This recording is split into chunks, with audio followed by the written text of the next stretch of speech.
tìjà tógún èmi ní dákúrò.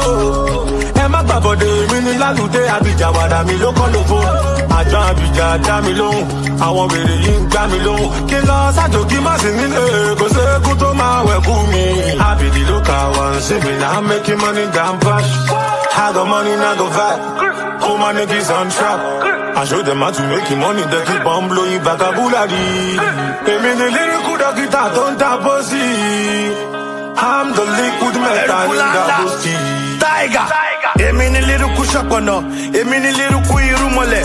Mo lọ lu China bá wọn jọpọlọ. Àwa wárìra wa mi ò lè bú wọn kẹ. Ẹ fún mi láyé kí lè sọ̀rọ̀ náà. Bọ̀dá yín forí bẹ́ẹ̀ mo dẹ̀ gún wọn tẹ̀.